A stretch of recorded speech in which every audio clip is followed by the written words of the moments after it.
Welcome back, everyone, as we dive into the third and final part of our three-part look at this video from Sideprojects, who are now up to 995,000 subscribers, just 5,000 away from 1 million.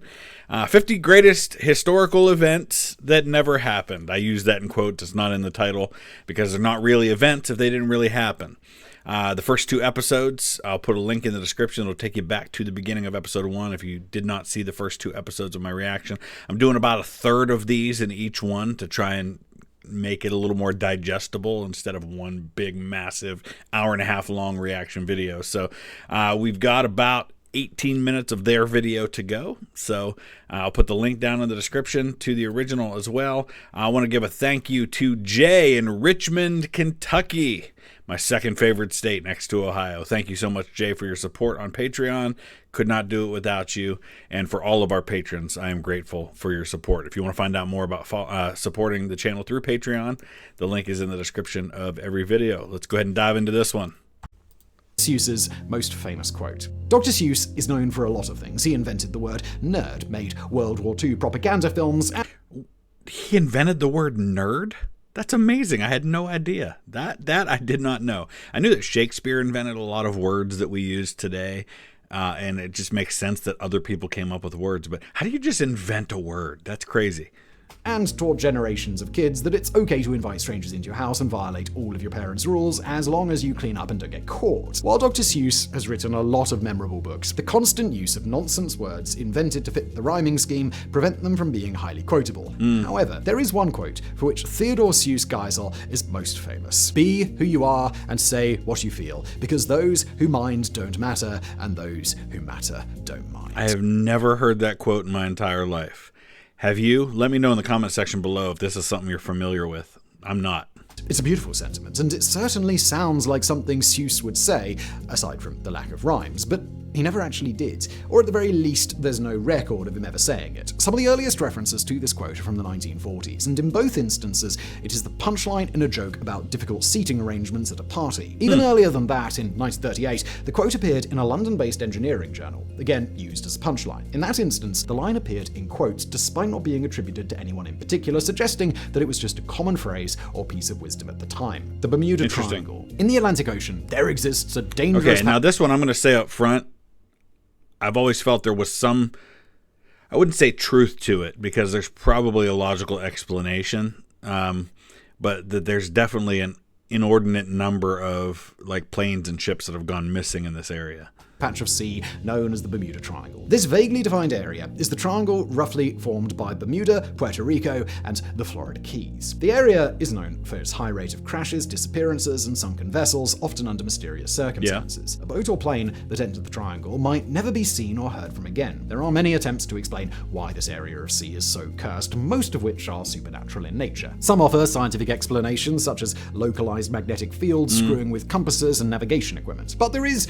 a much simpler explanation for the disappearances in the Bermuda Triangle, which is that it's a lie concocted by writers looking to make money with a sensational story. In reality, there is nothing mysterious going on. Many disappearances were total fabrications, and of those that really happened, ships that were considered missing but arrived late to port were still included in the tally to inflate the numbers and make them look more noteworthy. Considering the Bermuda Triangle is an area of the Atlantic that received exceptionally heavy traffic from boats, planes, and tropical cyclones, there was nothing disproportionate or mysterious about the number of lost vessels. The curse of the billy goat. Sports are full of superstitions, but it's not every... This one's going to get a little touchy for me because I am a fan of the team that now has the longest streak without a World Series championship. Day that an actual curse is placed on a team. William Sionis was the owner of the Billy Goat Tavern in Chicago, and as an avid baseball fan, he had gone to Wrigley Field to watch the Chicago Cubs play in the 1945 World Series. And either because he wanted to promote... Yeah, this is going to get touchy for me, because 2016 is when the Cubs finally broke that streak, and they did that by coming back from a 3-1 series deficit against my Indians. His business or just really loved animals, Sionis brought his pet Billy Goat with him to the game. Others in attendance found this goat Murphy to be disruptive, so Sionis and his pet were asked to leave. Enraged, Sionis placed a curse on the team, condemning them to never play in the World Series again. The Cubs lost the game and the series, and it really seemed like they'd never compete in the World Series again. This is how the story was always told, but it's unclear unclear what, if anything, Sianis said when he was ejected from the stadium. The most common accounts are either that he said nothing, or that he angrily stated, "Them Cubs, they ain't gonna win no more." That doesn't sound like how someone would play some. I mean, it's kind of plausible, though. I mean, if you believe in curses and things like that, but he obviously said something, and then the fact that it played out means you can say, look, point to that. Obviously, there's a lot of other reasons why, but magical curse. Still interesting. Were actually real, but you can't argue with the results. After losing that World Series in 1945, the Cubs wouldn't appear in another World Series until 2016, 72 years after the curse was placed, and 106 years since they'd last won. They did win that year, reportedly breaking the curse. Cleopatra. Yeah, and the irony for this as a Cleveland fan is, Cleveland major sports teams hadn't won a championship in my lifetime. 2016, the Cleveland Cavaliers come back from a 3-1 series deficit to win the championship. And then a few months later, we have a chance for a second Cleveland championship in the same season. And then we blow a 3-1 series lead to the Cubs. Oh, it was brutal. Cleopatra's pearl wine. Cleopatra and Mark Antony were having a lovely dinner banquet together. Suddenly, Cleopatra removed a priceless pearl from her earring and dropped it in a glass of wine. Once it dissolved, she drank the wine with a pearl inside it. Some sources say that Cleopatra did this to show her indifference to wealth, and others say that she did it to prove that she could consume the wealth of an entire nation in a single meal. Regardless of her motivation, the way the story is most commonly told now is that Cleopatra dropped the pearl into her wine without provocation. However, the original story, as told by Pliny the Elder, is a little bit different. In the original version, Cleopatra and Antony. So let's talk about Pliny for a second. So Pliny's an interesting guy because I just came back from Italy, and one of the places I went to was Pompeii, and I do have a video coming from Pompeii soon. And Pliny the Elder died in the explosion, or the eruption of Mount Vesuvius. He was actually on the beach. They recovered his body. Probably died from not being able to breathe, or from the heat or something.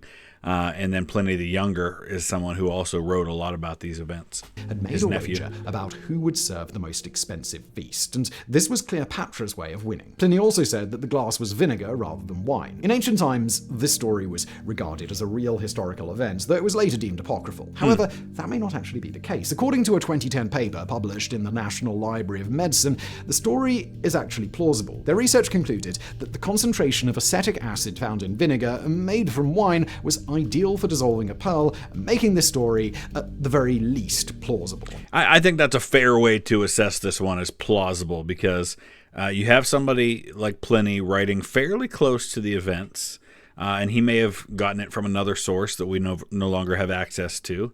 And that's definitely an example, like I've been talking about in the last 2 episodes, of one of those ones that there's probably some basis to where that story came from, whether it happened exactly like that or not. President Taft's unimaginable girth. President William Howard Taft was one of the United States' most accomplished presidents. Yeah, he did not get stuck in a he serve bath. as president, he went on to teach at Yale before being appointed to the U.S. Supreme Court and becoming Chief Justice. Yeah, he was a Solicitor General, which means he was arguing cases in front of the Supreme Court when he was in his late 20s, early 30s. Very accomplished guy from Ohio. Always got to throw that in there. Our last good Ohio president, I think. Because after him, all we had was Harding. Despite all of this, there is only one thing that people really remember about Taft. He was a big dude. At 6 feet tall and 340 pounds, Taft was America's fattest president. As the story goes, Taft was so fat that he actually got stuck inside a bathtub in the White House. The rumor was popular even back when Taft was president, and its origins are impossible to nail down. What we can tell you, however, is that it is entirely untrue. Of course, that's not to say that a standard bathtub being unable to accommodate the president was not a concern. Instead, he had a custom bathtub installed, one that was large enough to seat 4 typical size men comfortably. When going to inspect the progress on the Panama Canal, Taft even had a special bathtub installed aboard the USS North Carolina for his trip. The tub was over 7 feet long and 3.5 feet wide. Origin of the potato chip. If you've ever worked a retail job, you've undoubtedly had at least one nightmare customer. Or the crisp, for those of you in the UK.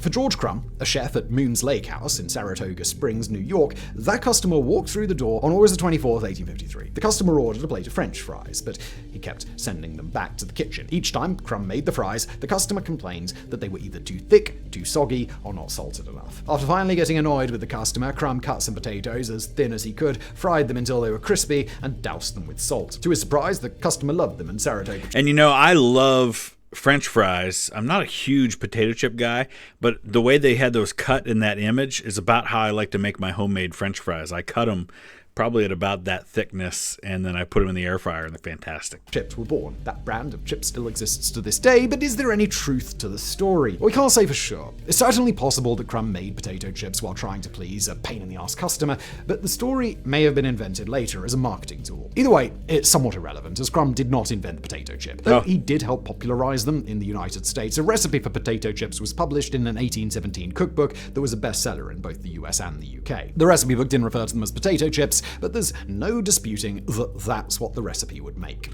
And it's perfectly plausible to say that the story went down exactly as it's described, and that's what led that guy to start making potato chips. It just means he wasn't the first to do it. He may not have even been familiar with the recipe that was published decades earlier. Signing of the Magna Carta. June the 15th, 1215 is one of the most important dates in history. On that day, King John signed the Magna Carta, widely regarded as the most important document in the development of modern democracy. However, why he signed it is sometimes a matter of disagreement. There are the two most common stories, and then there's the truth. One of the popular versions is that John was tricked into signing the document. He is often viewed as being an incompetent and ineffective leader, with England losing a significant portion of land that it had gained thanks to his father, King Henry II, and his brother, King Richard the Lionheart. So I've never heard that he was tricked into it, but that basically he was bullied into it because of his barons that were rebelling against him. John is also typically the villain in stories about Robin Hood, in which he is frequently bested and outsmarted. As such, the idea that he may have been tricked into signing the Magna Carta without understanding it became one of the main narratives. He understood. He just had no intention of following through on it. I think the reason people must think that he was tricked into it is that he immediately appealed to the Pope to have it annulled. Is that John signed the Magna Carta out of the goodness of his heart, signing it out of a sense of justice for the people. No. Of course, this is completely at odds with what is known about King John's character. He was known for being spiteful, cruel, tyrannical, and arbitrary in his judgments. In reality, John's feudal barons revolted against him because of his overall behavior. After being confronted with an army much larger than what he would have been able to muster, John was forced to sign the Magna Carta by his barons. President Lincoln's... So he was forced to sign it. He immediately tries to get out of it. There's, of course, the rumor that he even flirted with the idea of converting to Islam in order to get Islamic allies to help him. Basically, John was willing to do whatever John needed to do in order to stay in power and in order to solidify his position.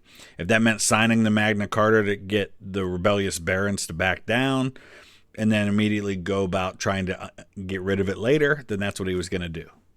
Woman. In 1852, Harriet Beecher Stowe published the book Uncle Tom's Cabin, which became incredibly popular. The novel was a harsh depiction of life for African-American slaves, and it helped turn public opinion in favor of abolition. It was also controversial, with slave owners and fans of slavery in general claiming that it was an inaccurate representation and was just abolitionist propaganda. So you have to put yourself in the position of someone in the 1850s.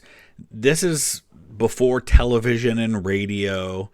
You have newspapers, but the idea that people all over the country would have understood exactly what slavery was all about, or that many of the people in the North had ever even seen an enslaved person, or even an African American at all for that matter. In many places they probably hadn't, or very few times.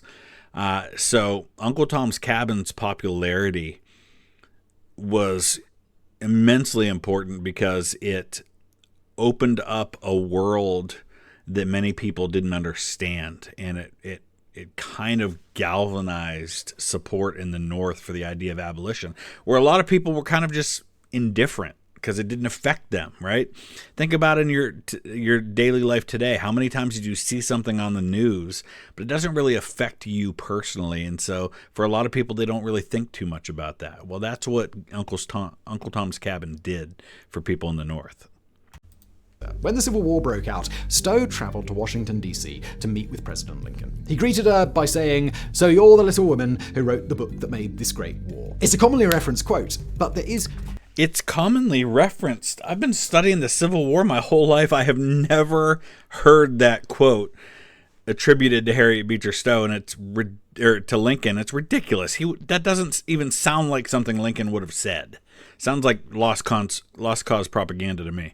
No evidence that it was ever said. Though the quote gained public attention after spending years as Stowe family law, there is no evidence that Lincoln ever made this specific remark, and Harriet made no reference to the quote herself. That said, it's not entirely impossible either. Though most historians believe the statement by Lincoln was entirely apocryphal, there was one thing that Stowe and her daughter Hattie, who traveled with her to the White House, were very clear on. Lincoln was an absolute riot. Stowe wrote to her husband, "I had a really funny interview with the president," while Hattie said, "I will only say now that it was all very funny and we were ready to explode with laughter all the while. I am a jelly donut." On June the 26th, 1963, President John F. Kennedy stood in West Berlin in front of the Berlin Wall to give one of the most memorable speeches of the Cold War. He spoke of freedom and democracy, but unfortunately, he made a terrible mistake. JFK was known to struggle with foreign languages, and he ended his speech with the phrase "Ich bin ein Berliner," meaning "I am a jelly donut." The audience erupted with laughter over this gaffe, and German political cartoonists had a field day with the speech for weeks. JFK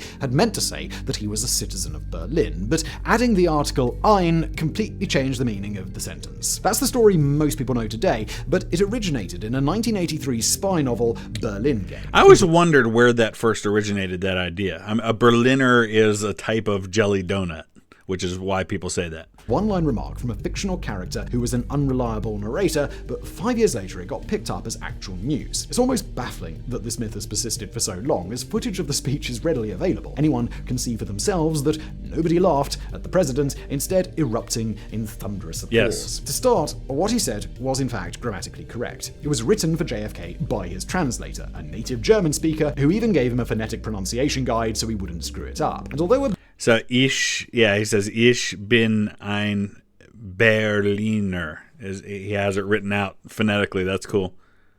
Berliner is a type of jelly donut. People in Berlin and the surrounding area had a different word for them anyway. But even if that wasn't the case, and the statement did have two possible meanings, it's safe to assume that the German people would have understood what he meant in context. Right. So that's a great example of something that's factually true, in that what he said could mean that, but that the way that it's been spun, that people thought that he was saying "I'm a jelly donut" and people laughed at him and all that stuff, that part is absolutely nonsense. Everybody understood what he was trying to say and trying to identify himself with them. Jimmy Stewart for governor. Despite spending decades in Hollywood, Ronald Reagan was never really a leading man. Women thought he came across as too nice, so he was mainly a character actor relegated to the role of plucky sidekick. It was rare for Reagan to receive top billing in a movie, and half the times that he did, it was only because his co-star was a literal chimpanzee. This was perfectly articulated by Warner Brothers. When Warner found out that Reagan was running for governor of California, it stated that his immediate reply was,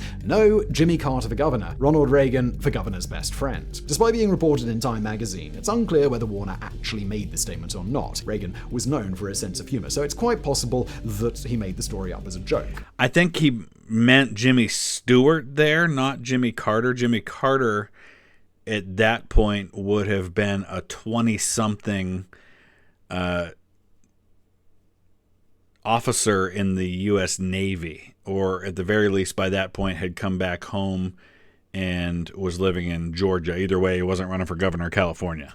Walt Disney was frozen. Aside from being I've been to his grave, he's not frozen. Walt Disney was a fan of science fiction and futurism. Though it's now little more than a miniature World's Fair thanks to Walt's brother Roy, the Epcot Center originally stood for Experimental Prototype Community of Tomorrow. It was meant to be a glimpse into the future, and Disney was often on the cutting edge of technology within the film industry. It only made sense that such a forward-thinking individual would have his body cryogenically frozen upon his death, a theoretical technology that was entering the public consciousness for the first time right around the time Disney died in 1966. The following year, reports came out that this had happened, and everybody just kind of went with it. Not only did it seem to make sense... This is an example of one of those things where a lie gets told, and it goes around and everybody believes the lie, and by the time anybody gets around to trying to refute it, everybody just already accepts it as being true. So something Disney would do, but there had been no large funeral. Even back in the 60s, it was common for celebrities to have massive public funerals, so perhaps Disney didn't have one because there was no body to display. And it's true that there wasn't a body to display, but that's because Disney was cremated. He was a notoriously private person, so a large funeral would have been a strange decision. Instead, a small ceremony was held where his family interred his ashes in the family mausoleum. So how did the story start? I don't think he's interred in a family mausoleum. He's right outside the mausoleum. It's the same mausoleum, I think, where like some of the Three Stooges are buried. Nat King Cole is buried, and a couple of the Marx Brothers. I think there's some other really big-time actors real close to there. Yeah, so Forest Lawn, Glendale. If you take a look here, I did a video there years ago. Which isn't even up anymore, I don't think, because it's like long before I had this channel, and it's not good at all. So, but anyway, literally hundreds of crazily famous people are buried here, including, I think, Michael Jackson and Elizabeth Taylor, who are in the Great Mausoleum there. But up here at this other mausoleum, Larry Fine from the Three Stooges is in there, Chico Marx, Nat King Cole, a lot of other, Spencer Tracy's right outside. I think Walt Disney's memorial is right out here somewhere, so I think that's where his ashes are buried now. It's either right over here or right over here. It's in this area, not too far from Errol Flynn and Spencer Tracy. Might even be out here, but it's basically in front of this mausoleum is where it is. It seems to have first appeared in a tabloid the year following Disney's death. A writer claimed to have broken into a hospital by posing as an orderly and seen Disney's frozen body with his own eyes. The story got picked up and repeated, first by other tabloids, then by actual respectable news outlets, and it spread simply because people found it believable. Julius Caesar was born by caesarean section. It's long been stated that Julius Caesar was born by caesarean section. It is usually said that the C-section was named after Caesar, though some accounts state that he was instead named after the procedure. He is often reported as being the first person Wait, that he was named after the procedure? No. Through this method, claiming it as the reason it was named after him. However, none of this is actually true. Regardless of what they were called, C-sections had been around for quite some time by the time of Caesar's reign and were not an invention of the Romans. The procedure's name comes from Lex Caesare, which was the law governing C-sections. Under the law, it was mandatory that any pregnant woman who died or was dying had to be cut open so the baby could be removed. But while this procedure had already existed for some time, it was nothing like how it exists in modern medicine. Once a woman was cut open, there was no sewing her back up. That's why it was only performed on those who were already dead or dying. Though this rumor about Caesar dates back to at least the 10th century, we do know that it can't be true because Caesar's mother, Aurelia, survived his birth. Alice Cooper's kittens. Alice Cooper was in the business of shocking his fans at concerts, so much so that he is often referred to as the godfather of shock rock. However, which is rather ironic because he's actually a very committed and outspokenly committed Christian now. On stage went too far for most people's sensibilities, though apparently not too far for the audience that night. At the start of one show, Cooper took to the stage carrying a bag of kittens with him. He then declared over the microphone, "I refuse to play until all these kittens are dead." Doesn't sound like him at all. Tossing the bag into for all of his shock stuff, he's not he was never somebody that people thought was a terrible person. Kind of like Ozzy Osbourne's the same way, right? Like, he has this persona, but I don't think anybody ever mistakes the persona for the person. I think we understand there's a difference. The audience. Cooper's fans did as their idol had instructed them to do, and the show went on from there. Chances are you find this story to be impossibly absurd, and you'd be correct. Yeah. However, many outraged parents believed otherwise, and this apocryphal tale has persisted as part of Cooper's mythos, believed by those that seek to vilify music that they find inappropriate. Of course, this wasn't the first time that a story like this had appeared. Before Alice Cooper, a similar story circulated involving Ozzy Osbourne. Years later, an AOL chain letter warned of Marilyn Manson pulling an identical stunt with puppies. And the thing with Marilyn Manson also was around the time of Columbine, and people were looking for someone to blame for all of that. And I think Marilyn Manson, who's a Northeast Ohio guy, is from Canton, I think, got caught up in all of that. These fake reports of grotesque acts were a common way for people to garner support in vilifying anyone whose music they had some sort of moral opposition to. Yeah. Decades later, Cooper was asked about the rumor during an interview. He laughed and said that he didn't remember it, but that he was probably the one who started the rumor. The cow that caused the Great Fire. Over the course of 3 days, Mrs. O'Leary's October cow. 1871, the Great Chicago Fire raged across the city. It destroyed 17,000 buildings, left over 100,000 residents homeless, and claimed the lives of 300 people. And how did this terrible fire begin? Well, that would be Mrs. O'Leary's cow. The fire was believed to have begun at around 8:30 p.m. on October the 8th, in or near the O'Leary's barn. Now that part's true. It did happen in the area of their barn. On DeCoven Street, as the shed next to their barn was the first building destroyed in the fire. The most popular explanation is that Mrs. O'Leary's cow kicked over the lantern, and that started the blaze that would engulf the city. There's absolutely no evidence to support this theory, but there was no evidence to support any other theory either. The Midwest was in the middle of an intense and prolonged drought. Strong winds from the southeast. In fact, there was a much more devastating fire that killed more, well, it depends on how you define devastating. It killed more people. It didn't destroy a major Midwestern city the way the Chicago fire destroyed parts of Chicago, but the fire up in Wisconsin was far deadlier. Would have easily helped a fire spread, and there were widespread fires across the entire region at the time. Right. With how extremely flammable the weather had left the city, even the smallest spark could have caused the fire. Since anything or anyone could have been at fault, and there was no evidence or reason to suspect an intentional act of arson, people likely just decided it was better to blame Mrs. O'Leary's cow rather than to start a witch hunt. Bra burning. And again, though, that's one of those ones that there's nothing that says it didn't happen that way. I don't know exactly who first claimed it was the cow, but we know where it started, and we know that cows were kept there. It's plausible that's what happened. There's just no real direct evidence because there wasn't somebody who was there who saw a cow kick over a lantern in her barn and could say, yes, that's what happened.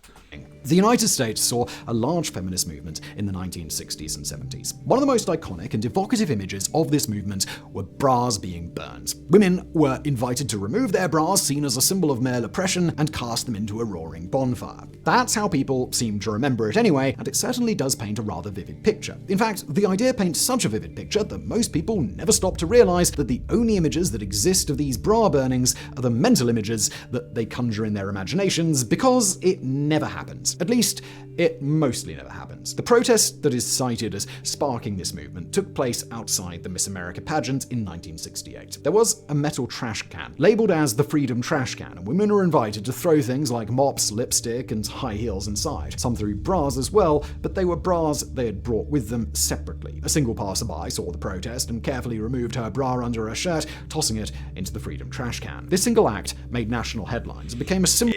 Isn't it amazing when a single person does something and that one person's act gets applied to an entire movement? That's probably not the only time that's ever happened. For the entire feminist movement. However, nothing thrown in the metal bin was actually lit on fire. There were many similar protests around the nation following this, and amongst all these protests, there is a single report of bras being burnt, despite it being remembered as the defining characteristic of the movement. The War of the Stray Dog. The incident at Petrich was a small military incursion between Greece and Bulgaria in October 1925. Tensions have been escalating between the two nations throughout the beginning of the 20th century due to disputes over Macedonia and Western Thrace. They had engaged in open conflict multiple times, with Greece emerging victorious, but this was supposed to be a time of peace. Unfortunately, a Greek soldier's dog got away from him, crossing the border into Bulgaria. He chased after the dog, and Bulgarian border sentries opened fire on the Greek soldier, killing him. This resulted in a 10-day conflict with Greece invading Bulgaria and killing 50 people, mostly civilians, before the League of Nations intervened, and